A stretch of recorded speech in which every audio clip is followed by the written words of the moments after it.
Natural hair is something you should feel comfortable and proud doing. But here in Texas, both women and men have been at the receiving end of hair discrimination. Tonight, our Taisha Walker reveals the growing movement to finally put that to an end. Now to an alleged hair controversy for a student in Barbers Hill ISD. Violated her son's beliefs and culture. They cannot return to campus under normal conditions until they cut their hair. DeAndre Arnold, a high school senior from Mont Bellevue, suspended over the length of his dreadlocks.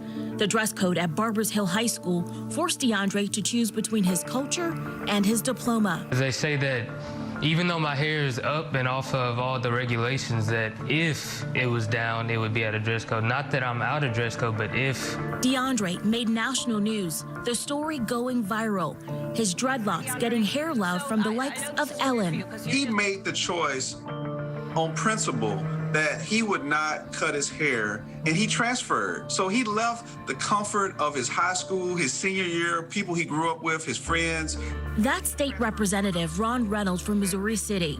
He says right now, Texas has no law protecting against hair discrimination based on style or texture. No protection in an office setting, no protection in the classroom.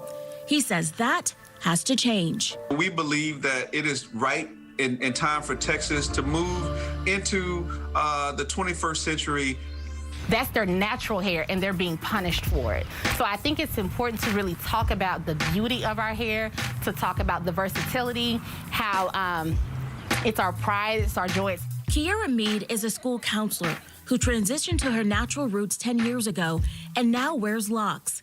Mead hasn't faced punishment from an employer, but she says there were times where she's felt uncomfortable at work. More so, I've had colleagues who have asked if they could touch my hair. Some have been just genuine curiosity, and then some I've felt like they just, I don't want to say they were looking at like me, I'm like a zoo. Mead says for far too long, straight hair has been perceived as the standard of beauty. Research by the Crown Coalition, which advocates for ending hair discrimination, found Black women are 1.5 times more likely to be sent home from their work for their hair. And 80% would change their hair from its natural state to adapt in predominantly white workplaces. I think your hair likes these products. Tamika Moore specializes in natural hair at her salon, Sugar Curls in West Houston. She says times are changing. More women are transitioning from chemical relaxers, which are toxic to the skin, back to their natural waves, kinks, curls, and coils. When they do that, they can look in the mirror and say, it doesn't matter if so-and-so doesn't like my curl pattern. Doesn't matter what this person says.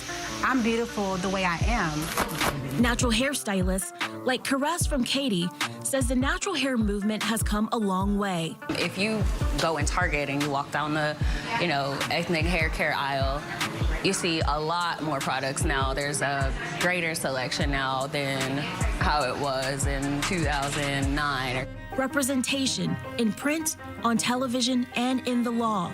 That brings us back to State Representative Ron Reynolds. There have been a national movement for the Crown Act, and we believe that it is right in time for Texas to move into the 21st century and look at students and people based upon their work ethic, not based upon how they choose to wear their hair. Reynolds has introduced House Bill 38, more widely known as the Crown Act. Whether it's dreads or braids or locks, the Crown Act would eliminate those type of subjectivity, and that it would allow people to basically wear their hair as a basis of expression. 8 states have passed the Crown Act.